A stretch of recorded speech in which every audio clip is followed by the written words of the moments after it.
I will call the first budget workshop for the fiscal year 23-24 budget to order at 6:09. And note that all members of the Board of Education and the Budget Committee are present, along with our administrative team, facilities supervisor, interim business manager, and our first selectman. Welcome and thank you for being here. We are reviewing all components of the budget outside of special education, I believe, tonight. Right. And so everyone received two things. They have received the budget proposal. And then Dr. Costantino, there was some new information that we've inserted as well, just because, and thank you in advance to our entire team for taking what has been an exhaustive and extra period of due diligence to really review the high school enrollment and student numbers, which has historically been a challenge, right, in getting those accurate. So I appreciate the work there. And so thank you in advance to everyone for that. But I know that review did result in some potential impacts to the original proposal that we really can't control because it's based on how many students go to high school. I will pause there. Is there, so how, given this up? Want to start with high school? Yeah, let's start there. Okay. Who wants to start? Mary? Sure. So, as we discussed at another meeting, the process trying to get to the numbers for the high school, prior to this, attempt, the way the high school students were tracked was primarily through the paper, and files. There was no digital documentation in terms of tracking. Up until past year, when a student left 8th grade here, they were no longer in Power School. So there was no continuation in Power School to track where they went to high school, never mind that they went to high school. So that was implemented. And during the course of that, we then broke it down to not just high school, but which high school they went to. However, all the information that was used, we didn't have the most current or the most accurate. And some of the most, and so we did some digging there, thinking at that point we had gotten pretty close to the most accurate numbers, only to discover that that was not the case. So I'll give you a little background of where that all came from. And if I go too fast or I'm unclear, please let me know and I'll work better for Anne to help her explain that more clearly. So among the things that we encountered were students who, for example, we had a student who was enrolled as a student at Sherman for 5th grade, unenrolled, but then moved back to Sherman when they were in high school, enrolled in a high school, but that never got communicated to the Sherman School District. So that student was never accounted for in the original numbers, starting even more than like 2 years ago. Were we still paying the bill for that? We were still student? paying for that student. We also had a situation where we had a student, but they weren't showing up on an invoice, so we had to rectify that with the school. In addition, we had some situations where a student was showing on one school, but was actually attending a different school. So it was a lot of unscrambling of things. I want to give a real shout out to Courtney Onifer, who's worked very diligently to really work with the other schools to build a relationship, to do an audit, to make sure that everything is as accurate as we can make it as at this point of the night. You'll see that there is an increase in those numbers. Part of that is driven, if you look at the totals on the new sheet, you'll see it's 146, when originally we had 135. Let me just explain that increase. That's primarily driven because we were able to start to identify all the private school students. So we added those in the original sheet that you see, they weren't showing. That had no impact, by the way, on the bottom line. It's just, I just want to explain the difference in the totals. Where we do see an impact in the bottom line, however, is when we take a look at Chicago. You'll see a change there. That is driven by the fact that we had 2 students who are residents of Sherman, but they were going to middle school in Chicago because their parents or staff members in Chicago. We did not know that because they were not enrolled as students here, so we were never accounting for them, nor were we getting charged for them because their parents are paying out of pocket. However, starting this next school year, 2023-24, they are now in ninth grade, so the parents are re-enrolling them and we are now accountable for their tuition. So those were two students we did not account for originally. The third student we did not account for originally is a student that we just identified yesterday, who is now going to be a student in ninth grade in the upcoming school year in Chicago as well. So we'll have those. New Milford. What? No, New Milford. I'm sorry, New Milford. That was my mistake. And they originally were homeschooled, and the decision, they made the decision to now go to public school. Bottom line is, it's over $47,000 difference, $47,098. $97. And 78. And 78? 78 cents. Okay, okay. So basically, there are 146 students that we have. If you subtract the 14 in private and the 12 at Avid Tech, that gives you 120. And if you add the 3 students Mary just told you about, the 2 8th graders going into ninth grade and the 1 student going to middle school, that got us from the original 117 to 120. Got it. And then out of that 120, we got 13 paying the state rate for Ag STEM, right? That's all included, yes, yeah. Right, I'm just saying, so we just so we. Yeah, And right. everyone has an understanding that an Ag STEM student pays a state tuition and the state picks up the rest of it. So we pay a lower amount for Ag STEM than we do with a negotiated price for a regular Chicago attendee, a New Milford attendee, and or the Fairfield attendee. correct. That's the same for Avid Tech. No, Well, yeah, Abitech is no cost, but we're responsible for the transportation of that student from Sherman to Pat. Any questions just on that, just because I know some board members' first budget, all that. Right. Okay. And then. I think it's encompassing our agenda and will likely, just with everybody's deference, if there's support to move into executive session later in the budget process with respect to continued contract negotiations related to high school, right? Just, we have an ongoing negotiation with New Fairfield because our contract is up. Our contracts with Chippewa and New Milford are intact, right? They're not being renegotiated for the next year, correct? So they're staggered in a way that it's kind of one per year. So we have 2 contract negotiations for high school next year? Is that what you just said? I always thought that they were staggered, so we did one each year. Each year? I don't know for sure. I don't have In the, the Chicago, we just did. A few years ago. I mean, we did That's what I think we did Chicago for now. We can get you that information. I think just as a follow-up, just making sure that we have an understanding of that staggering schedule. Yeah. And if we could just so we all have them, just forward those contracts around, just so that they're somewhere in a drive that the board can access, I think it'd be helpful. and just, moving forward, we tightened, some of the processes for this. We changed Courtney, the point person for all of it. She's controlling it from beginning to end. And then she's the one who always meets with. And moving forward on a quarterly basis to check the invoices versus what we have for enrollment numbers. She's been in contact to confirm the processes with her counterparts at the various high schools, and has made it really clear about what the expectations are of student roles at their school and a Sherman resident. And then also this summer, we're intending to, as part of this summer paperwork, we have parents fill out. Also do that for our high school students and show proof of residency, so we can continue to make sure we have accurate numbers in a more accessible way. Do we need to memorialize any of that via the policy committee and update to our internal policy, just so that we're, That's actually a good question. right? I'm just wondering, just so.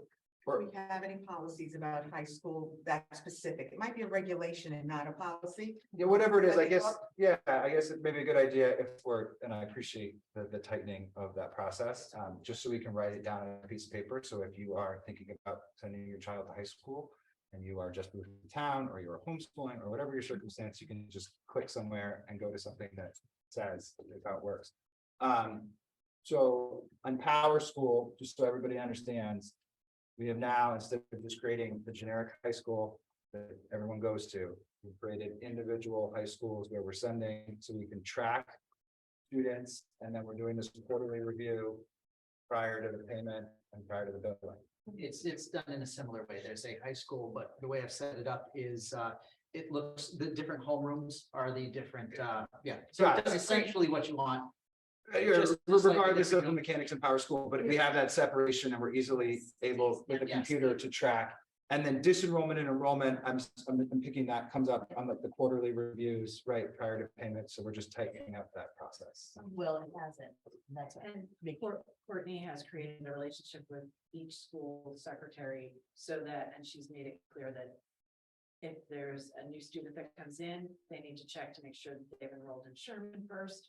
And then if anybody's going to transfer or disenroll or move, that they let the school know ASAP, not even on a quarterly basis, but right away. Okay, that's excellent. Thank you. Got it. And sorry, this has always been, I'm just gonna stick with this for a second. And so with respect to our school counselor, we have had conversations with all of our eighth graders and we're pretty confident that this grade 9, 5 private, right? Do you know what I mean? That's always, Part of the challenge is the timing of budgets versus when the schools let us know. So we're, students are just now getting letters from at least one school, not even all the schools, about if they've been accepted, waitlisted, or not accepted to that school.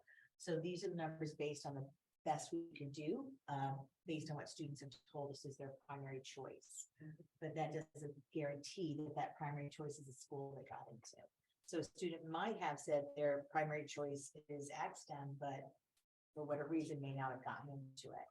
Or vice versa, they might have said, I'm in Fairfield, and they might have to choose something else. Or they wanted Ag Tech, don't get into Ag Tech, so now they have to choose from what the other three were. So we did our best. We didn't pad any numbers, so we did it based really on what we were given from our students to yeah, be as no, forthright as possible. it is what it is. And then just to that end, right, with being very accurate with budget numbers, it's always been communicated to us in the Board of Education, right? If there's a demonstrated student need like a change in high school, that it's Right. better to budget more accurately. And if we need to go to our colleagues in town government via town meeting to fund an additional student, we can do that. I just want to make sure that we even though this is probably our season, right, as we get towards the end of February, that we just do another check and see if anything changed. I would rather. We probably have even a better idea maybe next week by the next budget meeting. Hopefully we'll hear from some of the other schools. Okay. But for example, the 4 students who identified Tech as their first choice, we have to hope that Tech. Right, they have to get accepted. Yes. We thought about changes for that for next year too, how we can better account for that in case they don't get in there, so that we can provide an option in the budget, so you can see what it looks like if they don't go and they go to their second choice. So you'll see that for next year. Other questions on high school enrollment, tuition, contracts that are not part of negotiation, how that all works? There's a component to transportation as well, right? That's articulated within our budget. Really reflective of, at least in the case of New York, our busing contract. Right, these are just the costs related to the agreement that we have authorized. Any other? Okay. Moving Let's through go to Karen with all she does, curriculum, professional development. I don't know if she's doing technology too. Dr. Files. take it Yes. away. So how did you want us to do this today? Do you have questions for us or? Why don't we do this? Why don't you just give an overview, maybe just a few minutes of just kind of, the highlights that you think that we should be aware of, and then we can kind of start our discussion there and ask some questions. But major changes or initiatives that you are thinking about that are reflected in the budget. Well, I can tell you to begin with that we were pretty lean in terms of initiatives. I think where we started was there's a lot of need. I've communicated to you guys pretty consistently over the last few months about the need for curriculum work and just professional development. There hasn't been a lot of professional development here since pre-COVID. A lot of that I do believe was because during the COVID time period, funds and priorities were shifted. But we really do need to sort of circle back and start working on curriculum again, especially as we have started to really dig into data here. So a couple things that you will see in terms of, areas of increase are curriculum, the curriculum development line. Is that That's 1116. That is increasing quite a bit for, staff work over the summer to really start to, I told you that one of the things that I'm challenged with here is a lot of the curriculum is not written. What was written was done back in 2006, I believe it's what's on the website, very old.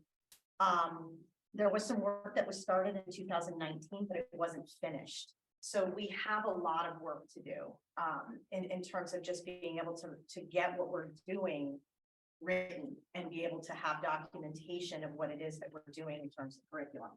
That is very difficult to do during the school year. Teachers need to have time to sit down, to work together, and to really sort of delve into the process of writing curriculum. So it really is being accounted for in the budget in our summer hours, and that's what that line sort of takes care of. The only other area that I'll speak to in terms of curriculum development has to do with, I've got to find the curriculum consultant line.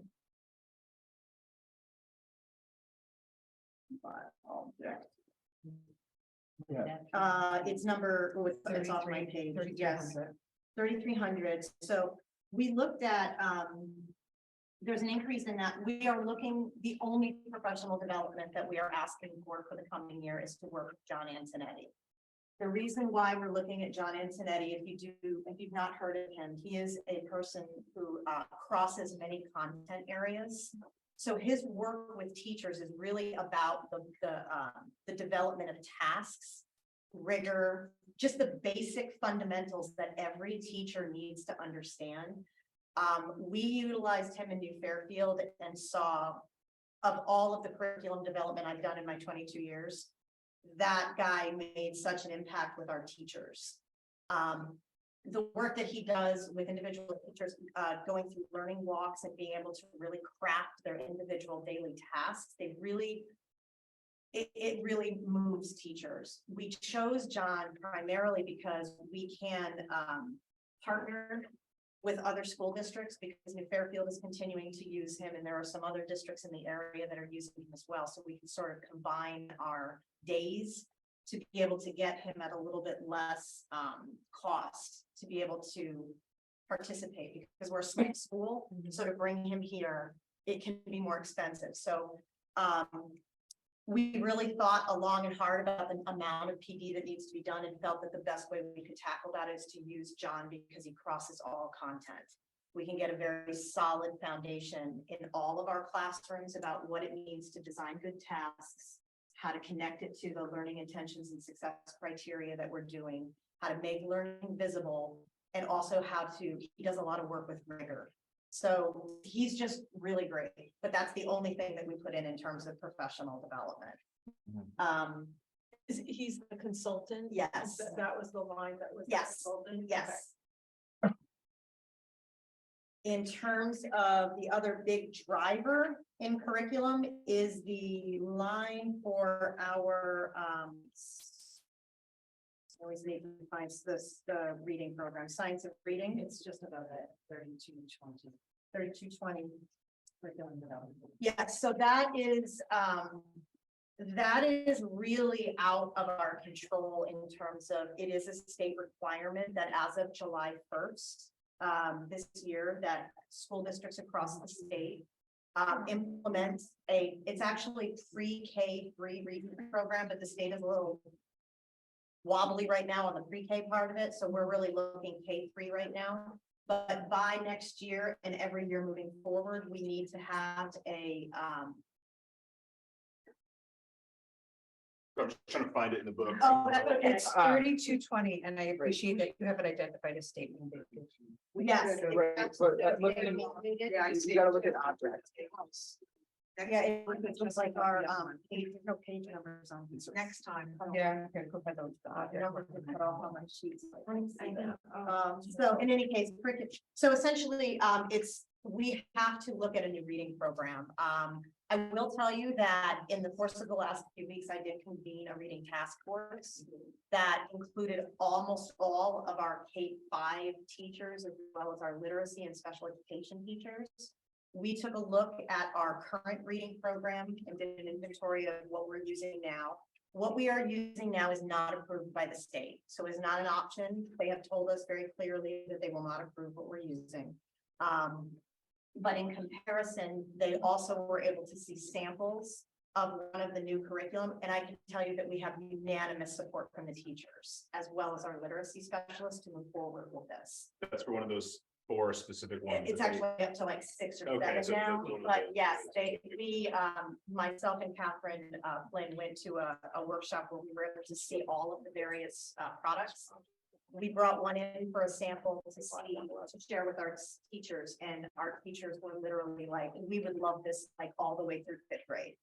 There's some good options out there. It wasn't what we wanted to jump in and do right away, but this is a state mandate. We don't have a choice in the matter, so that's a big So driver. just on science reading, we are not opting to create our own program. We're not opting to do a waiver. We're gonna buy one of the pre-approved programs that we had our reading task force, for lack of a better word, with all of the faculty who teach reading, come in and look at, and they said, out of these ones that the state said were checked, right? We like this one instead of wavering and developing our own. Let me back up a step, because we originally back in December had thought we might try to do the waiver. When we sat down with the reading task force and we looked through the inventory of what we currently have, because we have so many holes in our current program in terms of science of reading, we would end up having to piecemeal other products together. There are other school districts, New Fairfield being one of them, that have a number of those elements already in place. They already have foundations. They already have the Heggerty program fully entrenched. They already have all these different elements. They are moving forward with the waiver. The waiver is an enormous task.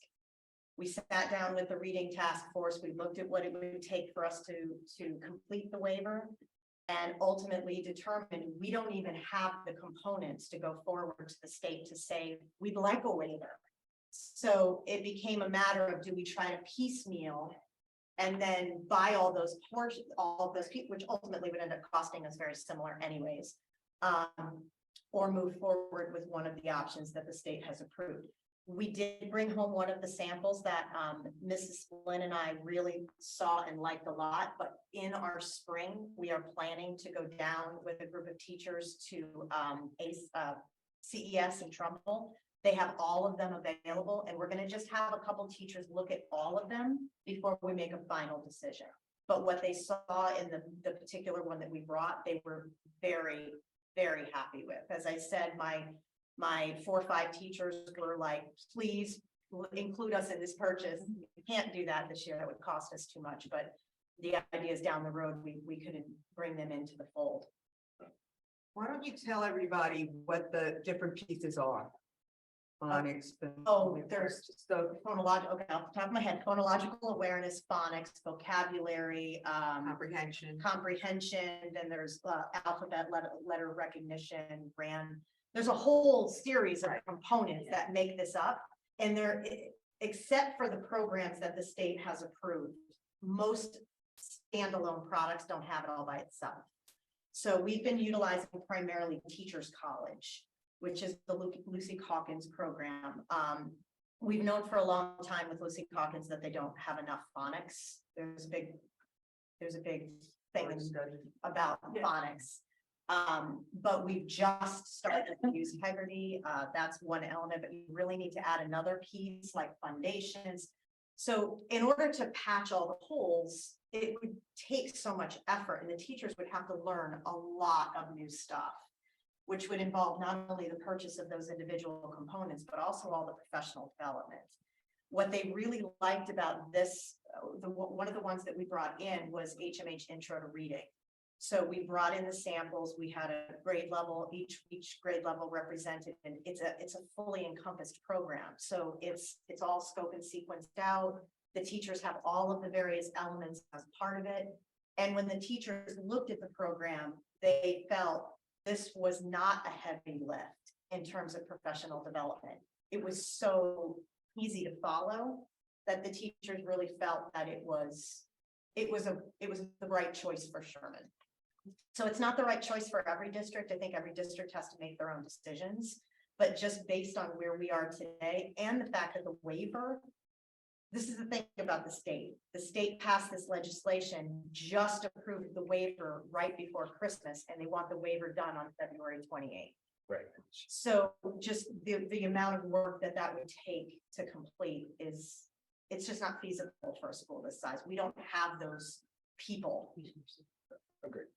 I just, that makes sense to me. Mhm. My only question, just to kind of surmise this, is right, we're not gonna buy a program today to meet a state mandate that's not gonna work for moving forward, because in the past, we bought programs and then teachers would use them, and then they kind of fell apart, but it seems as though this is more of a collaborative process with our faculty than not, right? So. And I think that is probably the most critical component of the process that we used, because the teachers made the decision. I was very clear with them. I would write the waiver. I would find a way to write the waiver if they felt the waiver was the way to go. It was a unanimous decision among all of the teachers, and we're talking almost every teacher, K-5, plus our special education and literacy teacher. So I feel very comfortable that there's buy-in there, and they will help us choose which of the programs is the one that will ultimately move forward with. Great.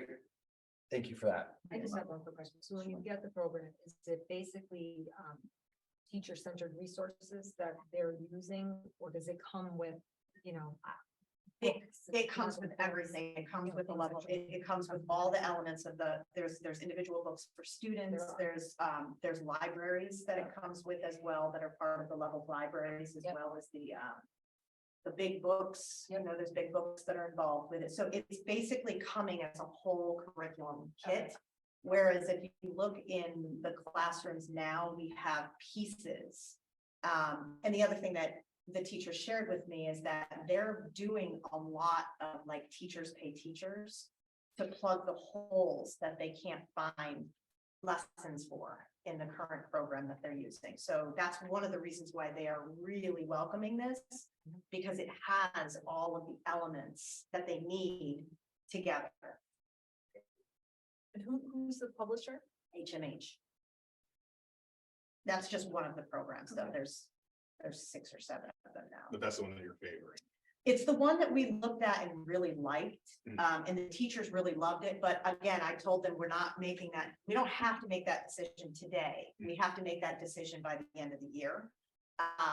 But we'll go down and we want for the sake of everybody's due diligence, we want them to look at the other options.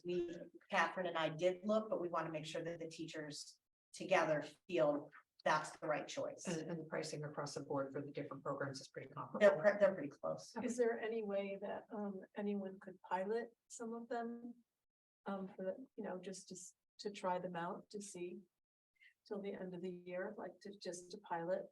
I think my 4th and 5th grade teachers have already asked if they can take the materials that I got as samples and use those as a pilot. So I think that's going to happen whether I let it happen or not. Well, I just find that really helpful, like as a teacher, like we usually have, before we adopt a program full school, like a couple of people will, do different programs, and then we get together and compare notes. And I would love to say that we could do a full-scale pilot and have different options. The samples that we have don't have all the materials. We have the teacher's guide as part of it. We have a couple samples of the books and the other elements that go with it. I don't know if we want to expend the funds to purchase kits. The other, I don't know necessarily and that could be something that I put out there to the teachers as we go down and visit. If there's 2 programs that they're strongly, what we asked to do is for us to go down and sort of narrow it down from the 6 or 7 down to 2 or 3 and see if there's consensus. If there's consensus that there's one they really like, I don't necessarily think that a pilot is going to benefit us. okay. But if there's 2 or 3 that they feel are close, we might try to reach out to the publishers and ask them to give us some of the samples and just do some sample lessons at the end of the year as a pilot. The timeline is difficult. Again, I think I'm not opposed to what the state did in terms of, I think we all believe that reading is critical and that the science of reading has some, it's not new, by the way, the science of reading goes back many years. But it's, as with most things with the state, it's the implementation. They gave us very little time. They gave us very little time to process the waiver. So it needs to be in place for September. So there's not a lot of time to do a pilot. Yeah, no, that makes sense. But I can tell you, they keep taking the books out of my room. So I think there's some stuff going on that maybe is happening. Budgetarily, look, that seems to make sense. I would just ask that we follow up with the curriculum committee, right? 100%. Post budget, we'll kick it out of here and over to our colleagues in curriculum to make sure that they are having a more in-depth conversation about adoption choices and working with our faculty to get a program that supports student growth and performance. Other items in your domain of jurisdiction that you wanted to review or switch into? The only thing that I'll bring up, and Steve is here with me as well, we did some reorganization of the technology lines. And some of this is just, I'm bringing some of my experience from my previous districts in terms of the way that we allocate technology within the budget. There were technology items that were sort of scattered among different line items, especially in the SPED area, for example. We collected all of those items and put them into these technology lines. Which object numbers are those? Well, there's a few, but most of them are probably falling under the curriculum website. They call them subscriptions to curricular websites. We put in everything there. And that's really a large budget line in terms of, it's full of everything that is technology related to the curriculum. In my previous districts, that has been broken down a little bit more, but that's not the way it was done here. So it's just sort of all lumped into there. The other thing that we did was we took, there was a line that was up in the tech lines that were in the, I don't have the first line here, but it's on the line, my first digit is missing. In the 3300s. You guys are an object, not a function. Yeah, I'm an object. Just so you know, the board is used to looking at function because we never typically had objects, so Ah. we're all confused. That's why, because we're like, wait a second, we're on an object, right? The object number. No, object is helpful, right? Just 'cause there's two budgets. Well, I found the one in the 6110s. Yeah. Curriculum. But so on curricular websites, right, because I've been through this, so just, I just want to, maybe I ask a question, Tom. So we went through all of the subscriptions that we have asked every year to go through. And you have made sure that we are having all the tools that we need, but you're still presenting a reduction in Yes. spending because we identified tools that we were paying for and maybe not needing. And we've streamlined it, like, we're not paying for Class Dojo anymore since we were not using it. And all Well, that other IXL, all the those other free. stuff. Right. Okay. We also, part of the reason why we also collapsed it into this line is that ever since 2018, there's a student data privacy law in place. So nothing should be used that is not falling within this line, because we want to make sure that we have contracts on file that meet our student data privacy laws. So that was the other reason why we pulled it out of all these other areas, to make sure that Steve and I both have eyes on it and say, it doesn't get purchased unless we have that contract in place. So that is an annual thing that we're going to go through the technology software and make adjustments. If it's not being used, or if it doesn't fit anymore, or if there's something to replace it, that will constantly juggle based on what the needs of the curriculum are. Is the iReady in that? iReady is in here, yes. Okay. And that is, now are you still using Lexia? Yes. Okay. Yes, we're using Lexia. We are, a couple of the other areas that we looked at here is the student information systems line, which is in the 3300s. Yeah. You're going to see a big increase in that line. And the reason why is, again, it's a reorganization. We took everything related to Power School and we put it into that line. It was scattered among a couple different lines, which didn't make sense to me because they're all part of Power School. So we condensed those into that line, and then we took the line that is, I believe this is a new line, which is called Systems for Communication. It used to be called something else. We took all of the communication tools and put them into that line. It seemed as though there was a practice of taking individual lines in the budget and making them for individual products. So there was like an ASOP line, and there was a school messenger line, and there was they called them something else, but there was only one thing in them. Whereas we took all the technology communication pieces and put them into one place. So that's why those lines appear to show an increase. It's because we moved things around. So somewhere else will there, because this is a 390% increase, so is that, was there a decrease someplace else? I or- think we actually moved. I don't No, I- see. And that's, it's a little overwhelming. Thank you for explaining that, Yeah. because I'm looking at a 400% increase and wondering what that came. Yeah, there isn't really anything, there's nothing new in there.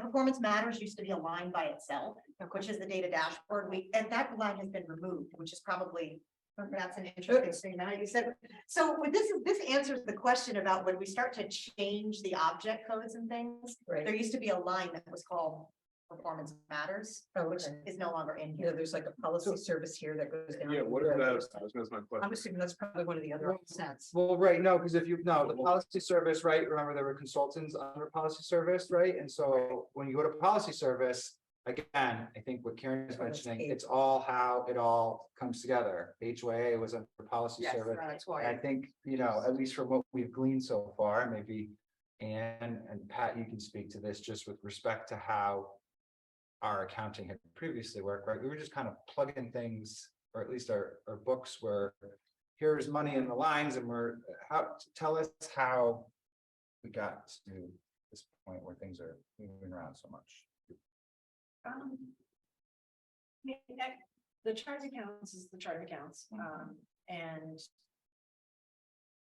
I'm not, that people put things into certain lines. And then new administration comes in and they feel that it could belong somewhere else, so it's constantly changing. And we're just diving in and trying to figure out, okay, what was here, Right. and well, once we establish that, then we can move forward with what we feel is the best use for those lines and what should be in them. Got it. So we started to do that, at least in this back page. I know we've had a lot of conversations about format, which we still need to, continue whether this year or next. But that's helpful just to kind of reflect why there are some movements and changes. As we get back to tech, Karen, can you just speak to, when we say just school telephone usage, VoIP, right? Like what are those duplicated? Like what systems have we reviewed? All of that stuff. Right there with the communications line. Yeah, I guess I'm wondering, and I'm sure we have, but like, are there opportunities for savings in any of the legacy technology that we have that like, we don't, we looked at all that stuff? Well, I don't know that we can rip out our phone systems at this stage of the game. I mean, I think this is not the time for us to be able to rip that stuff out. I think as the building project happens, or I hope as the building project comes to fruition, that's when you can start to really look at your systems and you can start to, try to make Right. some better choices. Right, so just to flag that internally, Yeah. as we are all talking about expense and everything else, right? That is one of those operational drivers that we can reduce long-term expense by I mean, capital but investment. There's nothing, I feel like we went through this with a fine tooth comb and pulled out anything we could. We need landlines for fire, the systems we have emergencies. now, so we have to have landlines for elevator and dividers. Okay, We they're can't get on rid of the- it 100%. they're on the old coppers, yeah. And then just investments in Chromebook and other equipment is the typical investment that we have been making for the one-to-one strategy, or? Part of what we wanted to do, what Steve and I have been talking about is the importance of us getting on a replacement cycle for our Chromebooks. So right now in this budget, what you're going to see is that there are Chromebook purchases for grades 3 and grades 6. We are using iPads, correct? iPads K1, is 2. K12. What Steve and I have talked about is iPads are expensive in comparison to Chromebooks, touchscreen Chromebooks. I'd like to see second grade transition to Chromebooks, touchscreen Chromebooks. It's easier for us to do a lot of the things that we're doing on a Chromebook as opposed to an iPad. So in this budget, we need, instead of replacing the iPads for second grade, there is a classroom set of Chromebooks for grade 2. So this year has more Chromebooks than a typical year, because we need to do grades 2, 3, and 6. The expectation is that the kids keep them from grades 2 all the way through middle school. And then in middle school, they would get a replacement and keep it all the way through. I do know, and I have brought this up with Dr. Cosentino, that the policy in this district has been to let kids keep their Chromebooks when they leave grade 8. Yep. I think we should revisit that, because every one of the high schools that we're sending our kids to are going to give them a Chromebook when they turn into 9th grade, and those Chromebooks could be reclaimed and would mean less replacement purchases for us over time. Are they obsolete though within that 3-year time? They're really not. I used to always be able to use them as loaners or cycle them back down to the elementary school. Where you typically have the obsolescence is when it comes to SBAC testing, because they will cut off the Chrome OS update in terms of how long it can be used. But grade 2 will never, doesn't take SBAC. So we can always recycle our grade 8 back down into the classrooms Right. and be able to use them as learning stations or as replacements for broken machines. That's excellent, yeah. Policy. We have to look at policy. Budget, and we're kicking it over to our colleagues on the policy committee. I looked it up. We spoke about it. I don't remember where it is. Historically, we've always set them on the company. So let's have that, right, let's have that discussion in policy. The only thing I'll say to you is I like the circulation. I just think when a second grader becomes an 8th grader, that Chromebook, they're probably on. Oh, no, second grade would keep them through grade 5. Oh, okay, I thought it meant for 8. Okay, great. Yeah, no, that all makes sense. I was like, wait, these kids are gonna have 3D things by then. It's Honestly, the crazy. reason that we do that is middle school kids are typically very hard on Chromebooks. So the life expectancy of a Chromebook, you can't expect that it's gonna last longer than 4 years. Right. So we don't want them to try to keep a Chromebook from grade 2 all the way through grade 8. That's unrealistic. So the natural delineation is get them in second grade, keep them through 5th, 6th grade, keep them through 8th, take whatever's left from both of those grades, cycle them back down for a secondary purpose. And then you use them until they die. Got it. That makes sense. So we've covered curriculum, technology, any other issues on technology, right? I think we're hitting all the themes, at least in my head, of the strategic plan and trying to get to where we need to go for tools, performance, PD. How about Joe with maintenance and? You want to go to O&M, right? Operations and maintenance, God knows what object it is, but it is in a function category. It's It is. So where was it? 4,300. 4,100, 300. 43, it's 41 through 43. A little bit of, And then 65, yeah. Let me just, now we're on O&M and just go before you, can I just go to the Xerox contract for the, what do we have? The copier contract, we're on year 3 of that contract. Yeah. And just from having to photocopy something the other day, it is amazing to me that 3-year-old technology is that slow, and I can only imagine a faculty member who's trying to just quickly print. So are we up on that? Is that next year that is up? We have 1 more year, if I'm not mistaken, Okay. and I would love. to it's be very able to- expensive to buy out a contract, so wait. No, I'm not suggesting that we do. I'm just flagging in this conversation that, just anecdotally, we went from Ricoh to Xerox for what was ostensibly a $2,500 cost savings, with the quality, it seemed, of that machine and the output changed drastically. So just thinking about our renewal, and then just, perhaps looking at the amount of copiers in that contract, if we can drive costs down and get, less copiers, but more quality, that are beefier copiers that can go faster, maybe that's a good thing. Sorry, it was just an operating, this object thing is throwing me off, so. It might be Pennywise this year. Joe, take it away, sir. All right, so I guess the number one thing we would be looking at is fuel oil. Yep. Price per gallon went up. Kept our consumption the same, our estimated 26,000 gallons that we base our shelf price on stays the same, but because because the price went up, we're up to 90,672, which is a big increase. And then, electric, we're gonna sneak up a little bit. We are gonna get away until 2024, until the contract that I signed a few years ago runs out.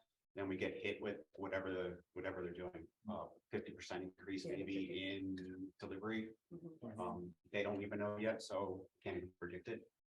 So we're locked.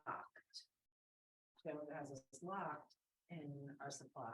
Great. So we're really, really fortunate. Yeah. So we're in. That's where the 50% increase is coming. We got a lot of pushback not to sign contracts for more than a year when I started here, but that electric one, I fought and we went for 4 years. That's great. Yeah. Luckily paid off, but I mean, No, we didn't get that lucky, but we did get lucky. Yeah, listen. So, thank you. Yeah.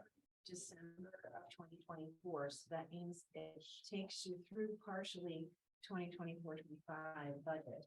Means, you Right. know, that you'll only see like half of the cliff Next in the year, 24-25 budget Right. cycle. And there's probably a lot of market stabilization, hopefully, that occurs Yeah. within that period. It allows us to all reduce our ridiculous Yes. electrical bills, thanks to our good friends at Eversource, the conglomerate who provides us all with power. Joe, on fuel, just real quick, so we buy that with the town, correct? And we're continuing that, We do. so this is the lock-in rate on the global buy. Yeah, they This asked. this if was that- their estimate. They haven't locked in yet. Okay, because I know we had a really advantageous deal that was negotiated that was really beneficial, and so it's probably up now, so that's, Yeah. we're in the. So that long-term deal is expired at the most inopportune timing, unfortunately, but it is what it is, but that's their estimate that they gave us. Yes, that's their price per gallon. Sorry, Jim. No, that's not.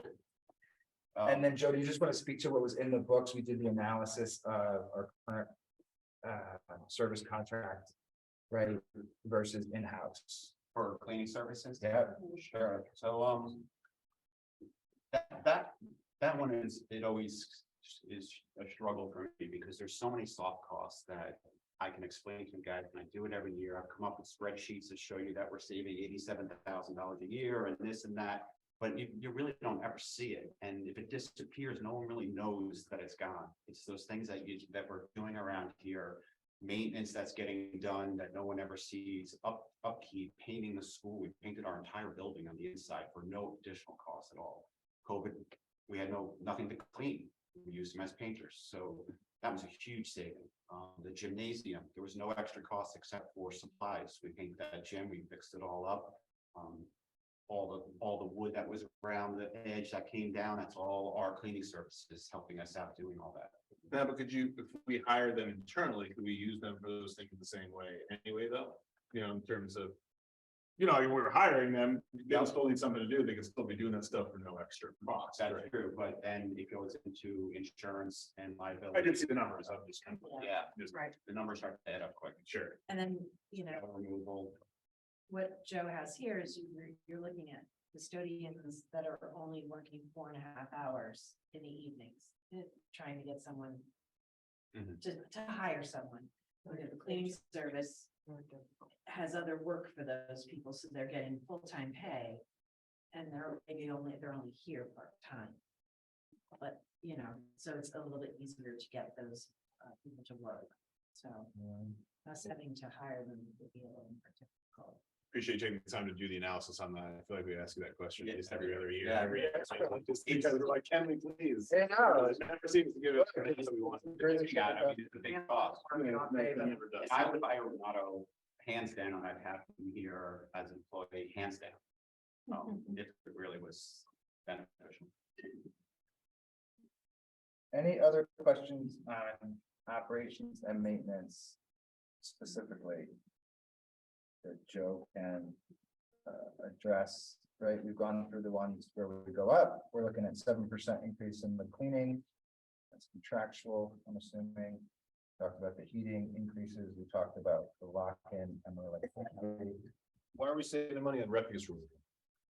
We just cleaned out the school. We don't need We did a deep cleaning.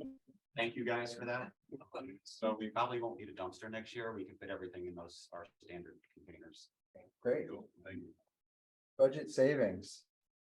Always a good thing when there's savings. We also cut back on our containers. We went from 2 regular trash to a recycle, which is half the price. So we got rid of $400 and something a month for that. Great, Great. great. Okay. Other questions from my colleagues on that one? We'll keep going. Pat, where are we going next? I think we'll have Ann do transportation, health. And that kind of stuff. So the transportation is just contractual. Contractual increase. I'm not too sure what we can, any more we can say about that. It's just same number of buses, new buses. New Yes, new buses. buses, which is all part of the contract, but doesn't. Required. change. It's all- No additional cost, upgrade negotiations for some. Which is wonderful. Our insurance, we're estimating a 5% increase. They feel that that's a good estimate to use. Benefits. No, that's for your other insurance. Yep, like- Insurance, your liability insurances, your workers' comp insurance, all those insurances. The medical insurance.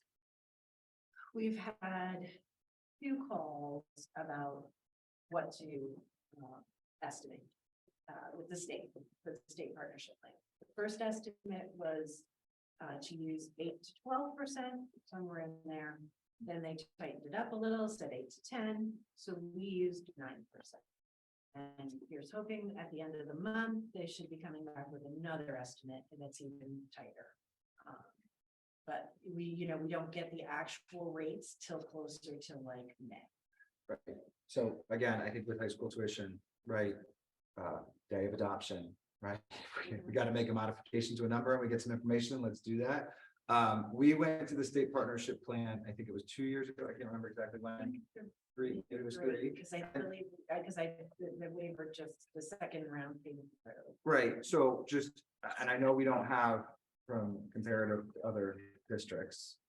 A good amount of employees, but are we still comfortable that we are getting the most advantageous rates from the state partnership plan and looking at alternatives that are just us? Is still a bad idea. That would be, we'd have to go to our insurance broker and then they would have to go out and do all that analysis. We have not done that. Okay. However, we have such a small pool and I know from prior districts and everything, you're looking a lot of the high deductible health plans, the HSAs, they're going up considerably more than the partnership plan. Now, could we think about going into a consortium? We'd have to be invited in with other districts. That gets touchy because if they've got a really bad claim year and how that whole thing works. That's a whole nother, that's a deeper dive that's gonna take a lot longer. Is But that it is the health something we insurance for the teachers? Or That's right. when is their contract going to be? What phase are they in their? Where are contract? we in that 3 year? This is gonna be. So, yeah, I think they just signed it. Okay, so this is year 1, next year is year 2. It's usually, that's when you typically, right, different insurance companies or switching at the end of a contract. So long-term goals, but just again, to have the conversation, right? It's a thing to ask our broker to research. Right. And then they can do a quicker analysis based on the number of participants in our plan. Right, and is that just, do we also insure, is the town part of our group? No, No, it's just the school, right? and if they are, they would be, because the partnership community would cover them. No, I get it, I'm just trying to think about headcount. I know in the past, they used to be part of all together, but I Right. think that's because it was an actual. Is it? Oh, because it wasn't, right, so we were able to split it in the partnership, Is got it it, got it, got it. Connecticut partnership with Cross? Yes, it is, Right. it's Anthem, and then Yeah, the that's- dental is Cigna. Okay. So that's where the current year we have some savings is because they used a different Yeah. plan for the dental and switched to Cigna, which saved, was a significant savings, Okay. which was great. Okay, so that seems to be working, and that is just a large driver of cost year over year. Okay, Okay, I guess I'll do, staffing. yep, Okay, although it's pretty similar to what we are right now, as in my presentation, we're down 0.6, excuse me, superintendent. They're up 0.3 in the business office, we talked about. Currently, we are able or asking to take one special education teacher and make them a 0.2 special education teacher and a 0.8 instructional coach, Mhm. which is something we really need. Other than that, staffing's pretty flat. You know, when you look at class sizes, we have 2 classes, 2 grades that have one section. Oh, I gotta find my thing. Tell me what grades those are. Does that track for what you have now? Yes, Yeah. Oh, yes, Third Yeah. graders only have third. and then, I knew there was one. right, there's 2. This, so next year will be 6th and 4th grade. We will have next year, right now with the numbers, 2 classes. Grades 1 and grades 2, next year will have 22 students, and that's 2 classes on each grade. So that's always something to think about. That's staffing, really. I don't know what else to say. I'm happy to answer questions. staffing is staffing, right? So just, I do think, let's just have a conversation about what we were told and where we are today previously.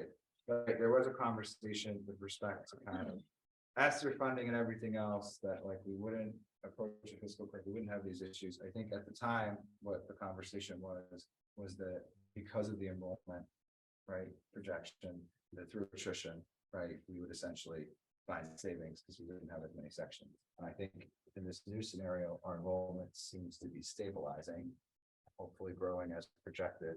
And so there's really not a lot of room to reduce staffing outside of, I guess I'm just being like, what are the, we could increase class sizes, right, to 21, 22. We could have less special areas. We could have less interventions and support, right? Those are really the areas where we, if we wanted to or needed to, would have to go. So just so we're all really kind of upfront about staffing, right? There's kind of rationales behind having what we have. And that is something I think that taxpayers are Yeah. expecting, right? And I Talk mean, about you've got, so the current. The first grade next year will be like classes 11 and 10. 11 and 11. 11 and 11, and then the current second grade would be 11 and 11 and 10. You know, so if they were combined, they would be 21 and 22.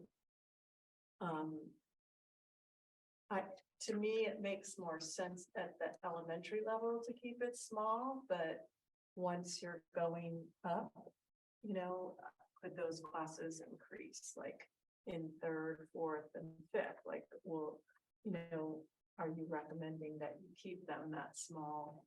You know, Well, in grade 3, we're talking 26. 3rd, just 26. Means no. the next few years, like those grades come through. Go up. That makes sense. It's going up, like, you know, it seems like I know I think it's the current 4th grade, we went to one section. Right, right. We went to one because they combined into 22 when they went into Oh, 4th. yep. Yep, when we went in. It's the current grade 5. Now- Right, and they were double though. They were double team teaching Yes. for the combined class, yeah. Yes. And they're doing that now with the 4th and 5th. Right.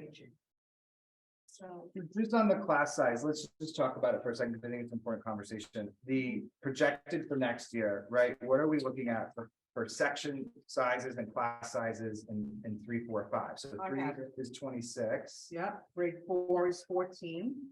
Grade 5 is 32.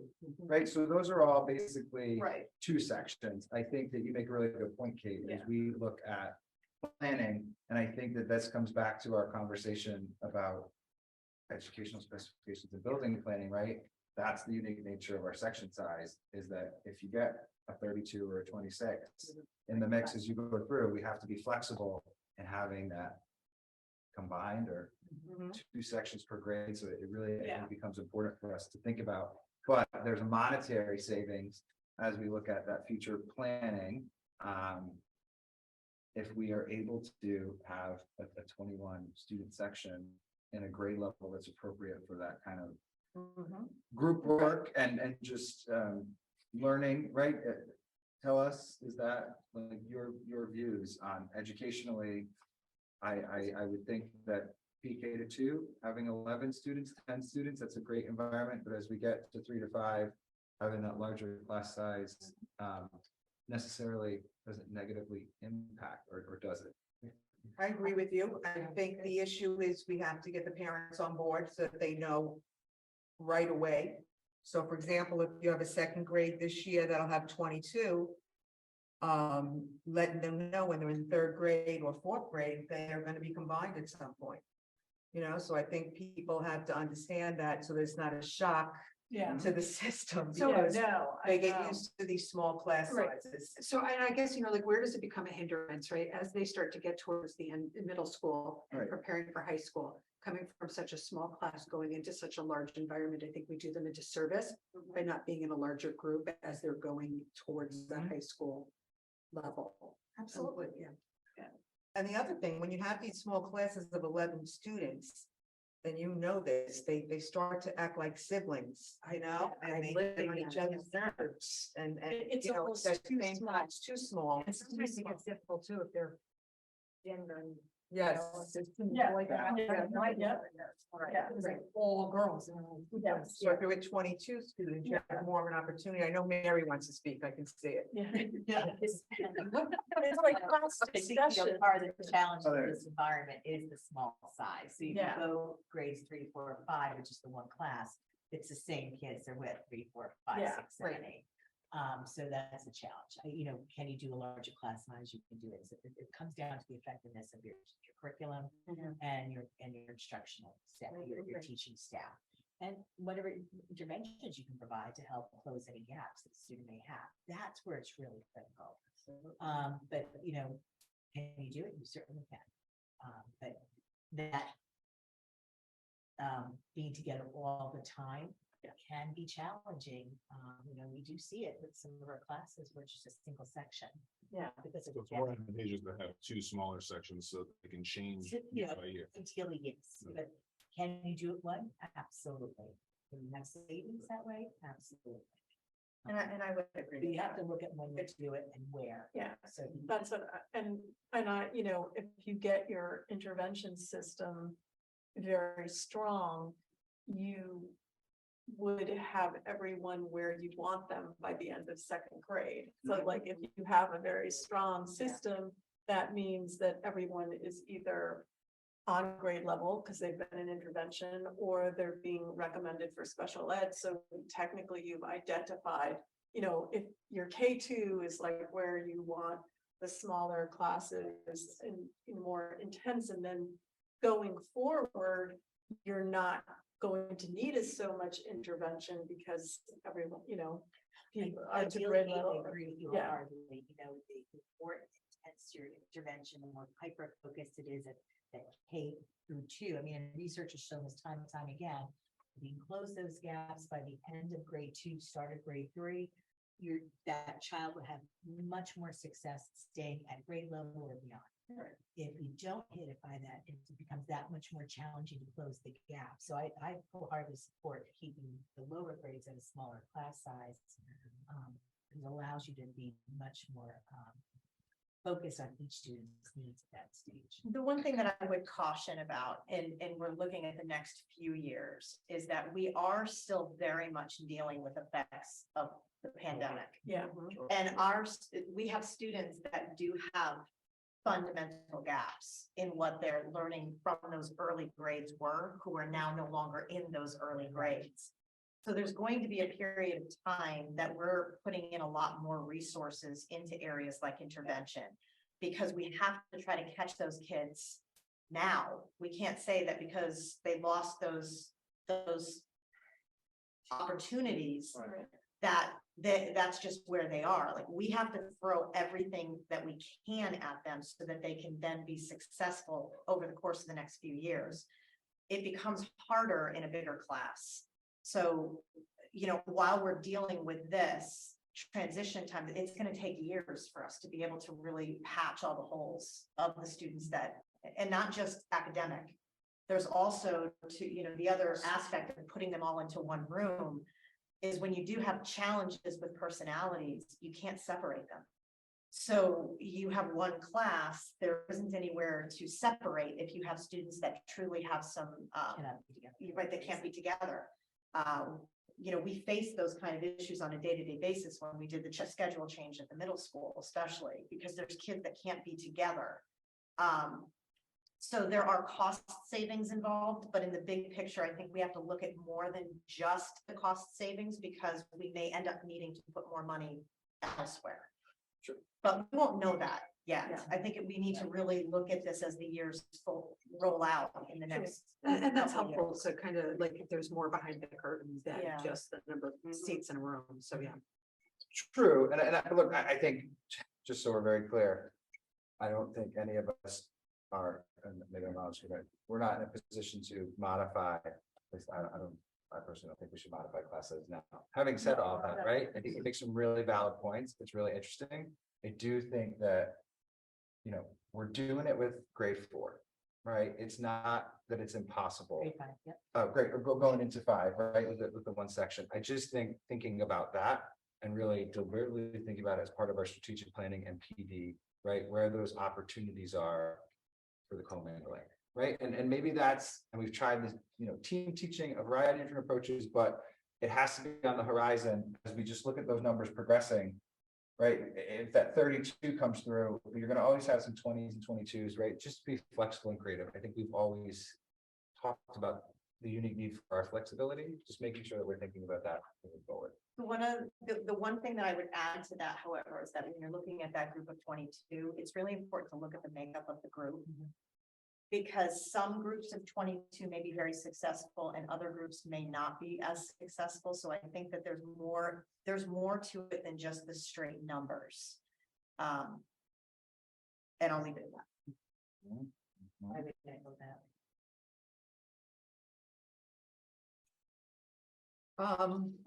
So sorry, I'm just like, I'm agree. No, it's fine. Any other changes to staffing that we needed to Not review? really, there's security here, but we're using the same plan. Yeah. I will tell you that the security officers asked that we have 2 security guards here a day. And I was cut from the budget right away. So it's the same plan, 1 a day. There are some times where we have 2 a day if we have a special assembly with a lot of people are going to be here, or a certain fire drill or lockdown drill where we want more hands on deck, but it's the same. As we What have was the now. reasoning for the second? Did they, I don't I want, mean, I've always said no, but I'm I just think curious. it's felt that, 2 people are better than 1. Right. And Rather have them than not need them than need them and. yeah, but Right, I no, no, think yeah. we have good security in place with our door system and, our walkie-talkies and knock on wood. In that section, you, in your presentation, security cameras, there was a $10,000. We did. Joe can speak to that. Where Yeah, were you what was planning that? on putting them? We were going to hit some high traffic areas and always, 10 cameras would have pretty much covered the entire interior of the school. That was good. I don't want to speak now. If we need to speak about that, I'm happy to go into an executive session, but locations of cameras are. Yeah, no, I hear you, Marianne. I just want to make sure if we need to talk about that, let us do that. I think we should as part of our future executive session, but just I don't want to talk about locations of cameras. One question that Bain would be discussed during our county security planning meeting, that the issue with radios and the reach and the booster, was that addressed or is that still? That's something we're still working on. The state has just released a new grant for security and safety that's due March 31st. So we're applying for that grant. Okay. And we're hoping under that we'll be able to get that booster. There will be a point at some time, fire marshal was telling us that we will have to have that fixed, that issue. Yeah. Someday we'll have to address. Yeah, look, I think that someday we're addressing a variety of different facility related, especially as it comes to safety and security, fire safety, et cetera, right, is now in that planning process that we are underway. So I don't want to let those things slide, but I do think that it's important that fire marshal, building operations, security, if there are concerns, that we are bringing those to the top of the pile as it comes to the Board of Education having a conversation about head specs and operational needs. And they're just so everybody, if you're on Zoom, operationally, we just don't talk about safety and security, personnel, operations, locations of things for a reason in a public setting. And so that is why we're always being cautious with our words on that. I think that's it. We'll do special ed next week. Unless you have questions about something I might have missed or something you.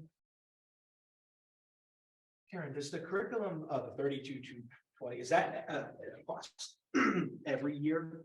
Or once we buy it? Are you talking about the The science and reading? Yeah, science reading. No, that's the purchase of the curriculum. Okay. It's not a subscription, it's the actual cost. It's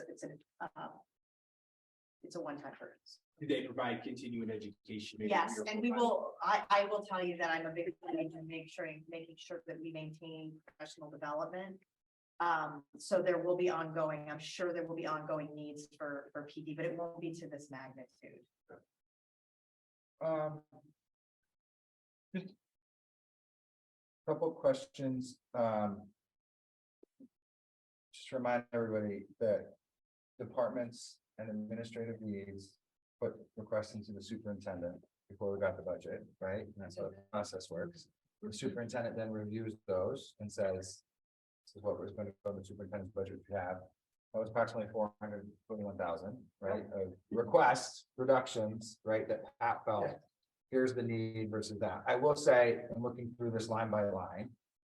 I am appreciative of the time that was spent, like down to the supply lines, right? Like we're operating on fumes in some ways, but there's still money for things that we need that I got taken away in the past. I'm appreciative to see, a line item for equipment, supplies, music, etc. Right? That was the only line that we added for supplies. Right, I know. I'm just saying, like, even though it's a small amount, like I appreciate that it's back in there because that's a demonstrated need. Correct. Yeah, it's like Repairs. instrument It's pieces repairs. that it is what it is. Right, so I guess the global question that I have is, the town and our taxpayers are used to a 0% budget, right? What we said last year is we were going to do an efficiency analysis and through a strategic planning process, identify if there are any possible reductions. I think, based on all of our conversations today, the factors that have changed our enrollment, right, is stabilizing, and is projected to increase, especially as we look to pre-K. That kind of strategic review has said, at least right now, what we have is what we need. But like, let's just, our options are to make this less expensive, right? Are essentially to eliminate personnel at this point, because everything else is contractual. So sure, we could not buy Chromebooks for kids. We could cut curricular websites. Supplies are pretty tight, right? Like I'm just so we all have a recognizing, the public does, like, there's not a lot of options outside of reducing personnel, right? Am I fair to say that that's kind of where we're at in this? I'd say there's the one option. One option would be a very minor reduction in some of those curricular opportunities there in professional development.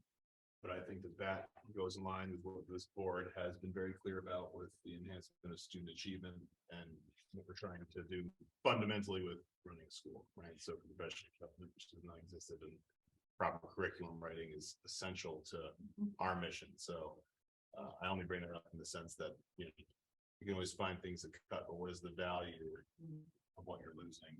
versus what you're gaining by having it in place. I also just want to mention, those were already cut. Dr. Costantino already cut some of them. Yeah.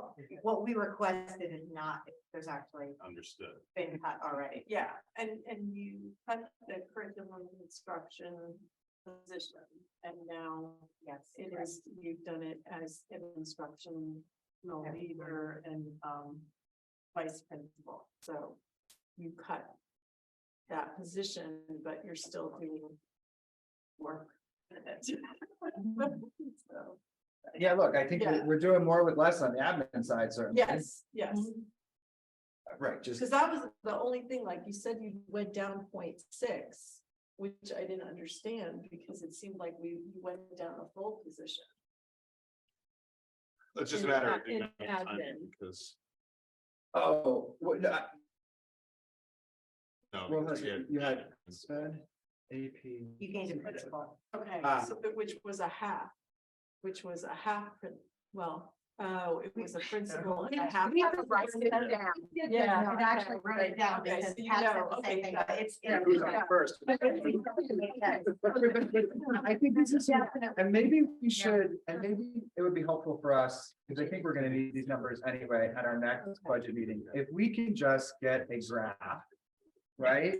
No, or the sheet that, just so we have the numbers, because look, there's personnel, there's benefits, there's all these costs, and then in the old budget, there were these adjustments, right? When we look at what the cost of having the former model, which was a superintendent principal, an assistant principal, a director of special education, and a director of curriculum instruction, regardless of the salary levels with benefits inclusively, we're less money, right? Because we have a part-time superintendent, right? And we're just paying essentially the part-time superintendent their salary, and then we have our qualified team members who just in the budget are making more money, right? That is just a reality of their experience, and just a reality of getting quality people.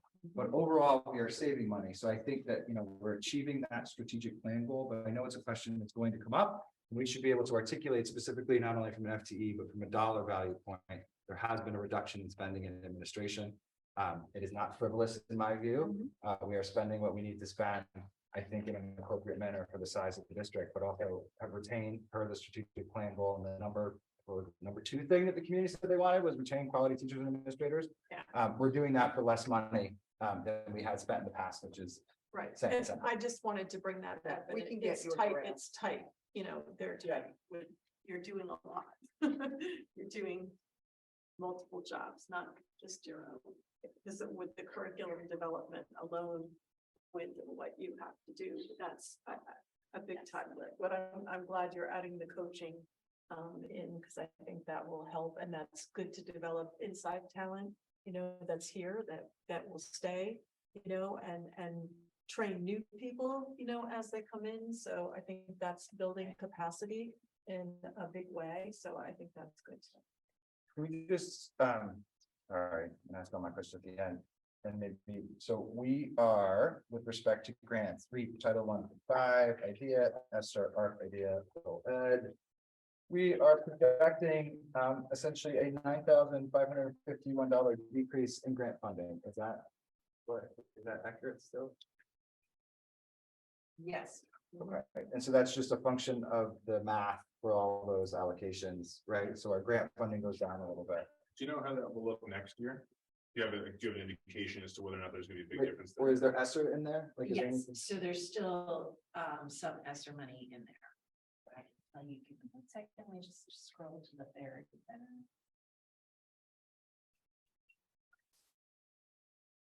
So our ESSER 3 money, we will have ESSER 3 money in the 23-24, and we're budgeting 114,457 of that. That will go away. So you will be only with excess cost, IDEA 611, 619, the REAP, Title I, Title II, and Title IV for the following year, for 24, 25. So we'll be looking at, I don't know if you wanna call it cliff, Well, Yes, that's what it exactly is. what it's called. That's exactly. Right, again, and that's what I wrote it before, right? We are approaching the fiscal cliff, but the circumstances have changed from what we were told. It was the plan to not have a fiscal cliff, so, right, and what, do we know that funds, essentially that 114,000 funds an interventionist, it could fund a school counselor, it could fund a school psychologist, right? Like, those are the types of positions that would make up that type of money that would be considered. And those are all COVID related grants, yes, Yes. right? Just for the other board members. Correct. Yeah. It's the last tranche of federal dollars that were allocated to us. Okay, so that's looking forward. And then has our enrollment changed from last year? Like, We're very stable right now. okay, Maybe so we're we're the same 2 or 3 enrollment as students. last year, and Yes. projected for next year. Okay. Okay, so what, do we have an updated, right, because there's our budget, like, what's that percent? And then there's what our budget request is, which is the budget minus the grants. Do we have the new percent based on the high school changes? Second, yes, I do.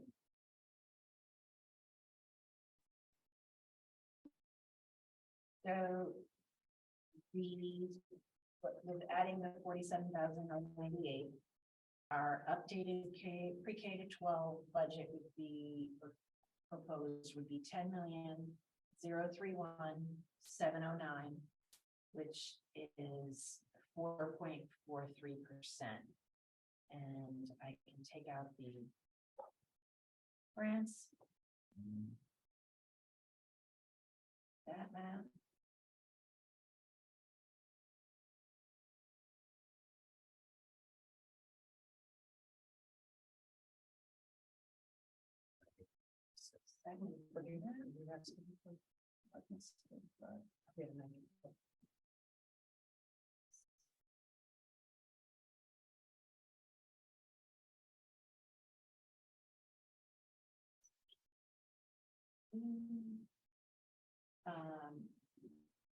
A 4.71% increase after grants.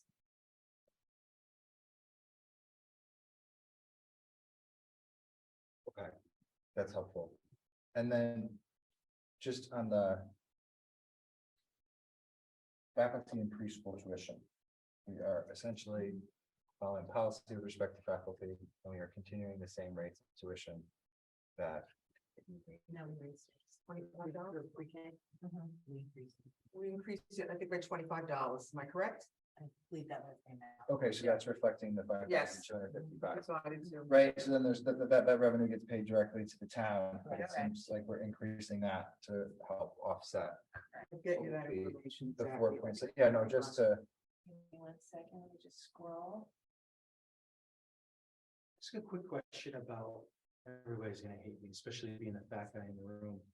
Lunch. $25,000. Yeah. So lunch, when I got here, Aramark, who was doing the lunch program here, dropped us.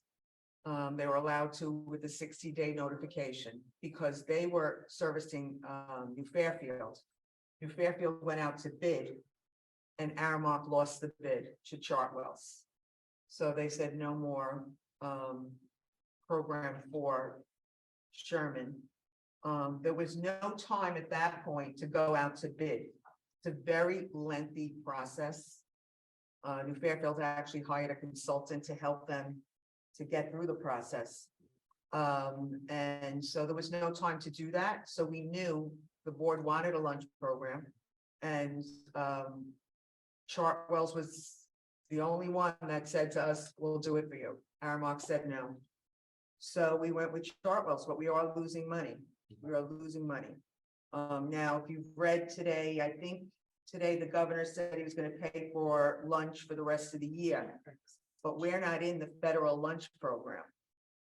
Okay, Never has been. Never, you've never been. It was, Active we've this never been, and I know that we've touched on it. And we've never really kind of talked about it recently, but Right. I know there's also, someone sent this to me about 108 million or 1.8 million from the USDA that's going out for lunch programs as well. Right. And that's the National School Lunch Well, Program. right, and I heard about that. So- Part of that program. We have never applied, never Never never stayed. applied. Historically, the town didn't, what I've heard is that it wasn't supported, but I think it's a conversation we need to have. Yes. So sorry, to cut you off, just to remember the Chartwell kind of agreement, and correct me if I'm trying to remember it off the top of my head here, but the idea was that every 2 months we would pay them $25,000, right? And then No, minus what is spent, Yeah, minus what is spent. let me, to purchase, who right? knows exactly, because I don't want to give wrong information. Even though I don't- Yeah, I just- We know exactly what the pay was. Yeah, What's the deficit potential? We knew there was a deficit. But my point being is that the program costs a lot more than that, but it is offset by the. Which we're buying. Yes, So we're only talking about absolutely. $25,000, we're not talking about $250,000. So 20,000 for the year. We just don't have enough kids to make up. that. I think that also Kids- some of the choices, the options are not there.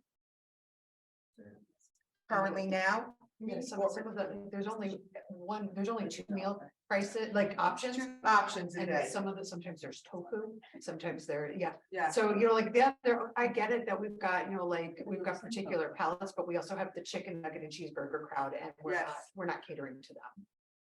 Okay, well, we certainly On Monday can. That's it. It's like this or that, this or that. So I know in my own home, I'm sitting there, okay, this are your options. What day do you want to buy lunch? Yeah, Yeah, And is it and someone from the reality- school that worked with them to go Right. over any of those? no, I know, I get it. Yeah, they have two ladies down there who are wonderful. They put together a nutritious lunch balanced, trying to bring in different things, tacos and spaghetti, whatever. So, so you have your kids who love it. You have kids who don't love everything. A lot of the staff eat, but the problem is we don't have a lot of kids. That's the problem, that we don't have the numbers to make any kind of profit. And commodities, trying to get product. Yes. Is a very, very challenging. So they can't plan their meals out as far as they like because they're not really sure what they can get. Yeah. So it's based on what they can get. And your money's really off the snacks. That's where you're. Yeah. I understand. And lunch. We can block that. Look at this bill, my goodness. Accounting of what we have. And then we can also, I'll get more, or we'll try to get more information by next week on the grants, but moving forward, if we want to go with the federal program, we can try. Let's have a conversation about the federal program. It seems as though there continues to be a trend based on the experience of COVID, and we all know these things, just like Zoom is kind of your household thing, Right. right? And you Yeah. can Zoom now when people didn't think they could video conference. I think that, there seems to be at least a national and state movement to subsidize lunch in some way. My understanding in the It's also past, including breakfast. Yeah. right, and breakfast, right? But in the past, I think the challenge was, at least from what I heard too about the talent, we don't want the government telling us like what to do, okay. right? And but I think the Yeah, rules are, very stringent. but the rules are being met because we're just kind of mimicking the American program here in some ways. So I just wanted to have that conversation, right? What are the rules? And, 'cause Right. maybe the rules have changed from when Yeah, I this would think- decision Well, was the made years healthy, ago. healthy foods portion of it is. And we still provide free and Very, reduced very lunch for children who qualify, Yes, Yeah, yes, and we pay for that. right? Where, Is that Government. included in that 25,000? Yes. Yeah, and Right. we've always Okay. committed to that. We all committed to. no, of course we would commit to it. I'm just saying that those costs are, So that is the loss that we Yeah. take. right? Yeah. So let's have Okay. that That conversation. helps to know that, too, Right. that's part of that. And we have a substantial amount of students who are free and reduced now. We can give you the percentage of that next week. Also, Steve, we'll get that. We can get, the numbers. Yeah, look, we're, Yeah. obviously, I think we're all making the cost commitment there, absent our participation in the program, we will continue to provide Oh, yeah. that, right? No questions there, but again, I think let's look at that program and have an honest, earnest conversation. Anything in anything we can do to save.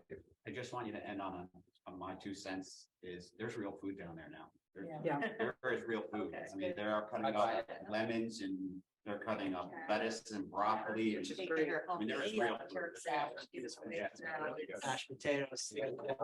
So it's fantastic. We're not- Well, you guys keep buying lunch because you're, I don't want to. Get a message on the next Actually, you'd be surprised a lot, Yeah. because we're at lunch all the time, the kids actually, Yeah. they eat a lot of it. They do, part of it is, I think that has also shifted is that we do make the majority of our money in the lunch program with snacks. And once pay schools got turned on and parents started. I understand, yeah, I understand, but Yeah, because I just. I think there was like some turning in the line, like, hey, friends. Like, you know, just charge it. I'm like, we're in the kitchen and